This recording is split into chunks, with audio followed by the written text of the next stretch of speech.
আজকের এই ভিডিওর মাধ্যমে দেখাবো আদিবাসীদের জীবনযাত্রা।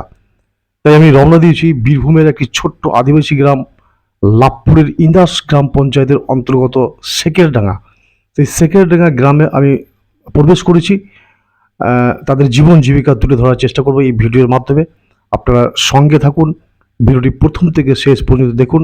তাদের জীবনযাত্রা, তাদের জীবন জীবিকা সম্বন্ধে আমি তুলে ধরার চেষ্টা করব, তাদের সাথে আমি কথা বলবো। আমি প্রবেশ করেছি সেই লাভপুরের সেকেরডাঙ্গা আদিবাসী গ্রামে। আপনারা সঙ্গে থাকুন। সুপ্রিয় দর্শক, আমি অশোক। আজকে এসেছি একটা আদিবাসী গ্রামে, ছোট্ট একটা গ্রাম। 35 থেকে 38টা পরিবার এখানে বসবাস করে। আমি দেখাবো তাদের জীবন জীবিকা থেকে শুরু করে। সঙ্গে থাকুন, ভিডিওটি প্রথম থেকে শেষ পর্যন্ত দেখুন। নমস্কার। একটু পরেই সন্ধ্যা নেমে যাবে, তাই গ্রামবাসী তার গবাদি পশুকে গোয়াল ঘরে বাঁধার জন্য নিয়ে যাচ্ছে। গৃহস্থ এবং তার গৃহিণী দুজনে মিলে একসাথে কৃষিজ ফসল বস্তাবন্দি করে তারা সংরক্ষণ করার চেষ্টা করছে, আগামী দিনে যাতে এই কৃষিজ ফসল তারা বিক্রি করে কাজে লাগাতে পারে সংসারের। আদিবাসীরা খুব পরিশ্রমী, তারা সহজ সরল মানুষ।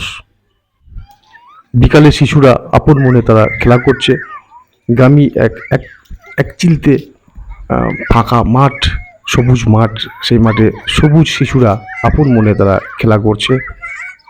সত্যি একটা সুন্দর বিকালে এই আদিবাসী গ্রামে না এলে আমি বুঝতে পারতাম না, এবং আপনাদেরকে ভিডিওটি দেখাতেও পারতাম না। একটা সুন্দর একটা গ্রাম। একটা জিনিস লক্ষ্য করলাম, গ্রামের প্রত্যেকটি বাড়িতে, বাড়ির পাশে দেওয়ালে শুকনো ডালপালা, মানে জ্বালানি হিসেবে তারা ব্যবহার করে পরবর্তীকালে তারা গচ্ছিত করে রেখে দিয়েছে, সঞ্চয় করে রেখে দিয়েছে এই শুকনো ডালপালার যে জ্বালানি। সকাল হলেই তারা কাজে বেরিয়ে যায় এবং বিকালে বাড়ি ফেরে। তাই আমি এসেছি বিকালের দিকে এই গ্রামে, যাতে আমি সবাইকে একসাথে পেতে পারি। জিতেন টুডু বলে একজন আছে, আমি কাছে জেনে নেবো। আর জিতেন দা, এখানে আমার গ্রামে কতগুলো পরিবার আছে? 35টা। 35টা পরিবার। হ্যাঁ হ্যাঁ সবাই চাষবাস করে? হ্যাঁ, ওই দিন মজুরির খানিক চাষবাস আছে। কেউ 1 বিঘে, কেউ 10 কাঠা 5 কাঠা, এইভাবে আছে। দিন চলে যায়। হ্যাঁ, দিন চলে যায় দিন মজুরি খেটে।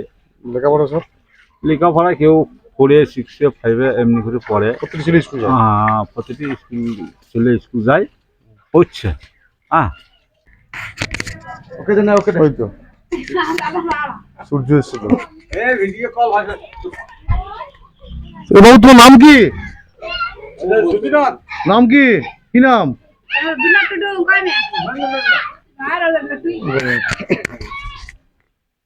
দাদু তার নাতিকে স্নেহের পরশে জড়িয়ে কোলে করে ঘুরে বেড়াচ্ছে গ্রামের রাস্তাতে।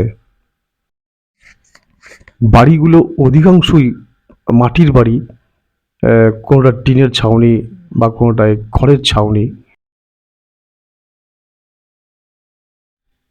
গরু, ছাগল, হাঁস, মুরগি তারা গৃহে পালন করে এবং সেখান থেকেও সামান্য কিছু আয় হয়। এইভাবেই দিন চলে যায় আদিবাসীদের। খুব সকালে এবং পরন্ত বিকালে, এই দুটো সময়ে, দিনের মধ্যে দুটো সময়ে বিভিন্ন ধরনের ব্যবসায়ীরা, মানে ফেরিওয়ালারা, তারা এই গ্রামে আসে তাদের জিনিসপত্র বিক্রি করার জন্য। গ্রামটি ভিজিট শেষ হলো খুব অল্প সময়ের মধ্যে। কেমন হলো বন্ধুরা জানাবেন এই ভিডিওটি। এখন আমি ফিরছি। সবাই ভালো থাকবেন। পরবর্তী ভিডিও দেখার জন্য অনুরোধ রইল। ভিডিওটি লাইক, শেয়ার, কমেন্ট করতে ভুলবেন না।